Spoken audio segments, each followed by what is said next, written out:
ಸುಮಾ ತನ್ನ ಮತ್ತು ಮಾವನ ಪ್ರಣಯ ಲೀಲೆ ಹೇಗೆ ಶುರುವಾಗಿತ್ತು ಅಂತ ರಮೇಶನ ಮುಂದೆ ಹೇಳಿದಳು. ನಂತರ ಜೋರಾಗಿ ಅಳತೊಡಗಿದಳು. ಆದರೆ ಸುಮಾ ಅಂತಿಂತಹ ಕತೆ ಅಲ್ಲ, ತಾನು ಹೇಗೆಲ್ಲ ದಂಗಿಸಿಕೊಂಡಳು ಅಂತ. ಇದನ್ನ ಕೇಳಿದ ರಮೇಶನಿಗೆ ತುಂಬಾನೇ ಕಾಮದ ಆಸೆ ಆಯಿತು. ತನ್ನ ತುಣ್ಣೆ ಎಷ್ಟು ಎದ್ದಿದೆ ಅಂತ ಅಮುಕಿ ನೋಡಿಕೊಂಡ. ಆಹಾ, ತುಂಬಾನೇ ಉದ್ದ ಆಗಿತ್ತು. ಅತ್ತಿಗೆಯ ಕಾಮ ಅವನ ತುಣ್ಣೆಯ ನರನಾಡಿಯನ್ನ ಬಿಗಿಯಾಗಿಸಿತ್ತು. ನಂತರ ಸುಮಾ ಅಳುವ ಧ್ವನಿ ಕೇಳಿಸಿ ಕಂಟ್ರೋಲ್ ಮಾಡಿಕೊಂಡು ಅವಳ ಭುಜವನ್ನು ಹಿಡಿದು ಎಬ್ಬಿಸಿದ. ಅವನ ಮನಸ್ಸಿಗೆ ಅನಿಸಿತು, ಅತ್ತಿಗೆಯ ತಪ್ಪು ಏನಿಲ್ಲ ಅಂತ. ಅವಳ ಮೇಲೆ ಇನ್ನೂ ಪ್ರೀತಿ ಹೆಚ್ಚಾಯಿತು. ಕಾಮದ ಭಾವನೆ ಸಹ ದುಪ್ಪಟ್ಟು ಆಗಿತ್ತು ಅತ್ತಿಗೆ ಮೇಲೆ. ಅವನಿಗೆ ಇವಾಗ ಅನಿಸಿತು, ಸುಮಾ ಅತ್ತಿಗೆ ನನ್ನ ಹಾಸಿಗೆ ಬೇಗನೆ ಬಿಸಿ ಮಾಡುತ್ತಾಳೆ ಅಂತ. ರಮೇಶ, ಅತ್ತಿಗೆ, ನೀವು ಕಳೆದ 4 ತಿಂಗಳುಗಳಿಂದ ಅಪ್ಪನೊಂದಿಗೆ ಸುಖಿಸುತ್ತಿದ್ದಿರೋದು ಅಣ್ಣನಿಗೆ ಗೊತ್ತಿದೆಯಾ? ಅಥವಾ ಮೊದಲ ಸರಿ ಆಗಿರೋದು ಮಾತ್ರ ಗೊತ್ತಾ? ಸುಮಾ, ನಿಂಗೆ ಗೊತ್ತಿದೆ ಅಲ್ವಾ ರಮೇಶ, ನಿಮ್ಮಣ್ಣ ಹೆಂಗೆ ನಿದ್ದೆ ಮಾಡ್ತಾರೆ ಅಂತ. ಮರುದಿನದಿಂದ ಮಾವನವರೇ ಅವರ ರೂಮ್ ಒಳ್ಗೆ ರಾತ್ರಿ ಮಲಗಿದ ಮೇಲೆ ಬಾ ಅಂತ ಹೇಳಿದ್ರು. ಮೊದಮೊದಲು ನನಗೆ ಒಂಥರ ಅನಿಸೋದು, ಆದರೆ ಏನು ಮಾಡಲಿ ರಮೇಶ್, ದೇಹ ಕೇಳಬೇಕಲ್ಲ. ನನಗೂ ಸುಖ ಬೇಕು ಅನಿಸಿತು. ಆವಾಗಿಂದ ನಾನಾಗೆ ಮಾವನಿಂದ ದಂಗಿಸಿಕೊಂಡು ಸುಖ ಪಡ್ಕೋತಾ ಇದ್ದೇನೆ. ನಂಗೆ ಬೇರೆ ದಾರಿನೇ ಇರ್ಲಿಲ್ಲ. ಏನ್ ಮಾಡ್ಲಿ? ನಿಮ್ಮ ಅಪ್ಪ ಸಹ ಇಷ್ಟು ವಯಸ್ಸಾದ್ರೂ ಹಾಸಿಗೆಯ ಮೇಲೆ ಆಡಿರೋ ಆಟ ಮರೆತಿಲ್ಲ. ಅಷ್ಟೇ ಶಕ್ತಿ ಇದೆ ಅವರ ಸೊಂಟಕ್ಕೆ. ಅವರು ನನ್ನ ಕೆಳಗಡೆ ಹಾಕಿ ಕೆಯ್ಯುತ್ತಿದ್ದರೆ ನನ್ನ ಹೆಂಡತನ ಅನುಭವಿಸೋ ಹಾಗೆ ಮಾಡಿದ ಮಾವನೇ ನನ್ನ ತುಲ್ಲು ಹಡುವ ಗಂಡಸು ಅನಿಸುತ್ತೆ. ರಮೇಶನಿಗೆ ಇದೆಲ್ಲ ಕೇಳಿ ತಲೆಯಲ್ಲಿ ಫುಲ್ ಕಾಮದ ಭಾವನೆ. ಅವನಿಗೆ ಏನು ಹೇಳಬೇಕು ಅಂತಾನೆ ತೋಚುತ್ತಿಲ್ಲ. ಅದಕ್ಕೆ ಅವನು ಸುಮ್ನೆ ಅಲ್ಲಿಂದ ಕಾಲು ಕಿತ್ತಲು ರೂಮಿನೆಡೆಗೆ ಹೋರಾಡತೊಡಗಿದ. ನಂತರ ಹಿಂದೆಯಿಂದ, ಸುಮಾ, ಯಾಕೆ ರಮೇಶ್, ನಾನು ಮಾಡಿದ್ದು ತಪ್ಪಾಯ್ತಾ? ಪ್ಲೀಸ್ ನನ್ನ ಅರ್ಥ ಮಾಡಿಕೋ, ನನ್ನ ಪರಿಸ್ಥಿತಿ ನಿಂಗೆಲ್ಲ ಹೇಳಿದೆ ಅಲ್ವಾ? ರಮೇಶನಿಗೆ ಅಯ್ಯೋ ಪಾಪ ಅನಿಸಿ ಹೇಳತೊಡಗಿದ. ರಮೇಶ್, ಅಯ್ಯೋ ಅತ್ತಿಗೆ, ಯೋಚನೆ ಮಾಡಬೇಡಿ, ನೀವೇನೂ ತಪ್ಪು ಮಾಡಿಲ್ಲ. ನಿಮ್ಮನ್ನ ಬಿಟ್ಟು ನಾ ಎಲ್ಲೂ ಹೋಗಲ್ಲ ಅಂತ ಹೇಳಿ ಸುಮಾಳನ್ನ ತಬ್ಬಿಕೊಂಡ. ಇಬ್ಬರ ದೇಹ ಬಿಸಿಯಾಗಿತ್ತು. ಒಬ್ಬರಿಗೊಬ್ಬರಿಗೂ ಆ ಬಿಸಿಯ ಅನುಭವ ಆಗುತ್ತಿತ್ತು. ರಮೇಶ ತನ್ನ ಅತ್ತಿಗೆಯ ಹಣೆಗೆ ಮುತ್ತು ಕೊಟ್ಟ. ನಂತರ ಕೆನ್ನೆಗೆ, ಆಮೇಲೆ ತುಟಿಗೆ ಕೊಟ್ಟನು. ಈ ಸರಿ ಸುಮಾ ಯಾವುದೇ ವಿರೋಧ ಮಾಡಲಿಲ್ಲ. ಬದಲಾಗಿ ಅವಳು ಸಹ ಮುತ್ತು ಕೊಡಲು ಶುರು ಮಾಡಿದಳು. ಅವಳ ಈ ವರ್ತನೆ ನೋಡಿ ರಮೇಶನಿಗೆ ಧೈರ್ಯ ಬಂತು. ನಂತರ ಅವನ ತುಟಿ ಅವಳ ಕತ್ತಿಗೆ ಮುತ್ತಿಟ್ಟ. ನಂತರ ಹಾಗೆ ತುಟಿಗಳನ್ನ ಕೆಳಗಡೆ ಮೊಲೆಯ ಸೀಳು ಭಾಗದ ಮೇಲೆ ಮುತ್ತು ಕೊಟ್ಟನು. ಸುಮಾಳ ಬಾಯಿಂದ, ಆಹಾ ಬೇಡ ರಮೇಶ್, ಅಲ್ಲಿಗೆಲ್ಲ ಮುತ್ತು ಕೊಡಬೇಡ, ನಂಗೆ ತಡೆಯೋಕೆ ಆಗಲ್ಲ ಕಣೋ, ಪ್ಲೀಸ್. ಆದರೆ ರಮೇಶ ಹಾಗೆ ಮುತ್ತುಗಳನ್ನು ಕೊಡುತ್ತಾ ಅವಳ ಬೆನ್ನು, ಸೊಂಟ ಹಾಗೂ ನಿತಂಬದ ಮೇಲೆಲ್ಲ ಕೈಯಿಂದ ಸವರತೊಡಗಿದ.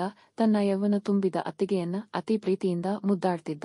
ಹಾಗೇ ಅವಳನ್ನ ಎತ್ತಿಕೊಂಡು ಅವನ ರೂಮಿನ ಒಳಗೆ ಹೋಗಿ ಹಾಸಿಗೆ ಮೇಲೆ ಮಲಗಿಸಿದ.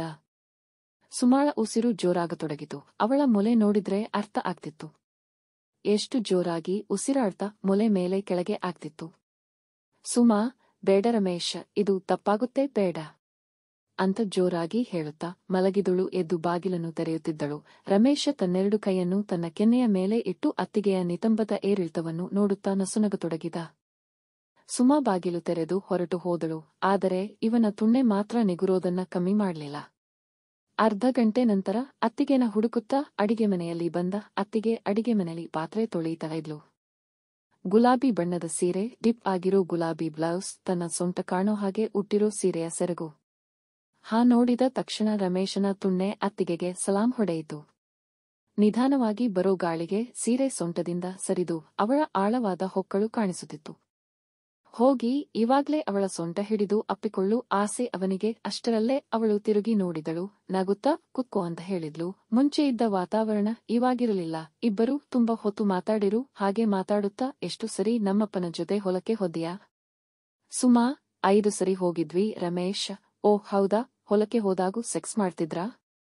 ಸುಮಾ, 1 ಸರಿ ಮಾಡಿದ್ದೀವಿ, ಅವತ್ತು ತುಂಬಾನೇ ಚೆನ್ನಾಗಿತ್ತು. ರಮೇಶ್, ಹೌದಾ, ಯಾರು ನೋಡಲಿಲ್ವಾ? ಸುಮಾ, ನಾನು ಮಾವನಿಗೆ ಅದನ್ನೇ ಹೇಳ್ತಿದ್ದೆ. ಯಾರಾದ್ರೂ ನೋಡ್ತಾರೆ, ಮನೇಲಿ ಮಾಡುವಂತ್ರಿ ಅಂತ. ಆದ್ರೆ ಅವ್ರು ಇಲ್ಲಿ ಯಾರು ಬರಲ್ಲ, ತಲೆ ಕೆಡಿಸ್ಕೋಬೇಡ ಅಂತ ಅಲ್ಲೇ ಸೀರೆ ಎತ್ತಿ ಮಾಡ್ತಿದ್ರು ನಂಗೆ. ಮತ್ತೆ ಹೊಲ ಅಂದಾಗ ನೆನಪು ಆಯ್ತು. ನಿಂಗೊಂದು ವಿಷಯ ಹೇಳಬೇಕು. ಆದ್ರೆ ಇವಾಗ ಅಲ್ಲ, ಸಮಯ ಬಂದಾಗ ಹೇಳ್ತೀನಿ ಅಂತ ತನ್ನ ಕೆಲಸ ಮಾಡತೊಡಗಿದಳು. ಹೀಗೆ ಸ್ವಲ್ಪ ದಿನ ಕಳೆಯಿತು.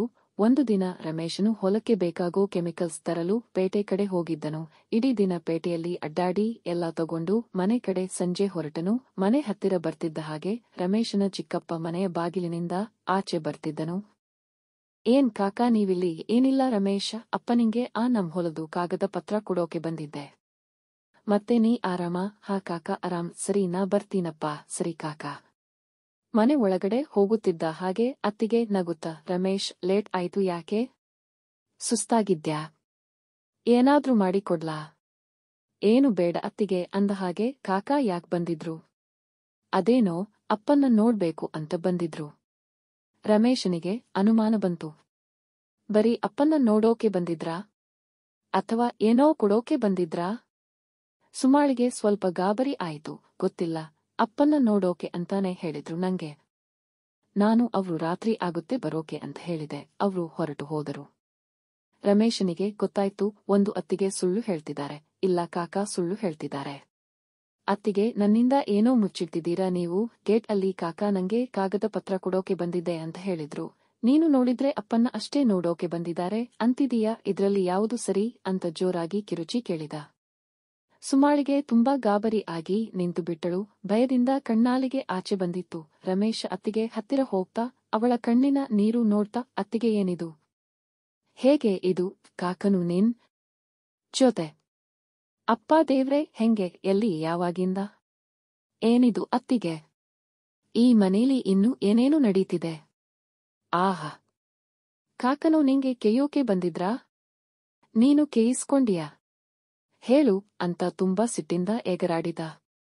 ಸುಮಾ ಸ್ವಲ್ಪ ಹೊತ್ತು ಸುಮ್ನಾಗಿ ಆಮೇಲೆ ಹೇಳತೊಡಗಿದಳು. ನಿಂಗೆ ನೆನಪಿದ್ಯಾ? ಅವತ್ತು ಹೊಲದ ವಿಷಯ ಬಂದಾಗ ನಿಂಗೆ ಏನೋ ಹೇಳಬೇಕು ಅಂತ ಹೇಳಿದ್ದೆ. ನಾನು ಅದು ಹೇಳುವ ಸಮಯ ಬಂದಾಗ ಹೇಳ್ತೀನಿ ಅಂತ ಹೇಳಿದ್ದೆ. ಅದಕ್ಕೆ ಇವಾಗ ಹೇಳುವ ಸಮಯ ಬಂದಿದೆ. ಹೇಳ್ತೀನಿ. ಮುಂದುವರೆಯುವುದು.